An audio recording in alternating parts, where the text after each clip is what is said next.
Please come in, Detective. I've just been going over your notes.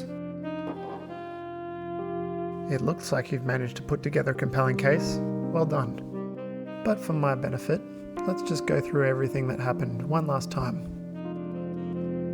As we know, at 7:30 all of our suspects were present in the dining room when Mrs. Peacock made her request. Would you all mind excusing us? I would like to have some time to speak with Mr. Gray. We now know the conversation didn't go particularly well for Mr. Gray. I'll be frank, Mr. Gray. You're simply not good enough to be dating my daughter. While this was going on, Mrs. White, with the assistance of Miss Scarlett, went to the kitchen to see to the washing up. They're rubber gloves, dear. Wearing them to help me with the dishes will not permanently ruin your skin. And the Reverend and the Professor retreated to the billiards room for a game of snooker. Could I interest you in a wager, Reverend? Or is that against your beliefs? Normally I'm not one to gamble, Professor, but with your skills, I'll consider this more like a donation to the church. Colonel Mustard at this time was taking the rifle from the mantel in the lounge room. It's been too long since I gave you some tender love and care, old girl. And took it to the garage for cleaning. 15 minutes later at 7:30, Mrs. Peacock left Mr. Gray, going via the study and taking the fountain pen, before locking the door and retreating to her bedroom.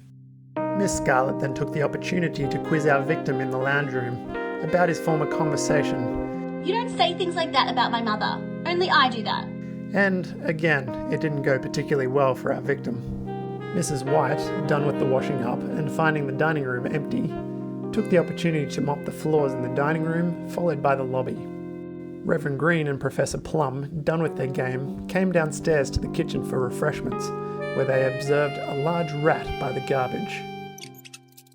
Now, Professor Plum is deathly afraid of rats. Get away! Get away! So she promptly left the house, not returning until after the murder. At 8 p.m, Miss Scarlett, having stained one of the couch pillows with tear-soaked mascara, went to the laundry to clean it, only to inadvertently inundate the entire room with soapy water. Mum's gonna kill me. Meanwhile, Reverend Green retrieved the rat poison from the garage, with which he baited the kitchen and then took the garbage through the exterior door. Colonel Mustard was able to verify this as he was leaving the house at the same time in his car. His departure was witnessed by Professor Plum from outside the house, who was also able to hear Mrs. Peacock's violin in her bedroom throughout the time of the murder. Which leaves us one suspect unaccounted for.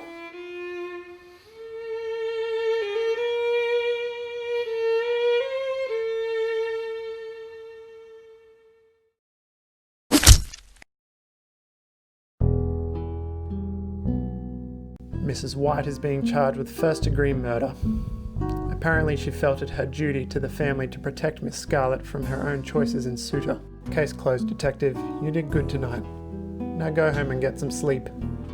I'll see you tomorrow.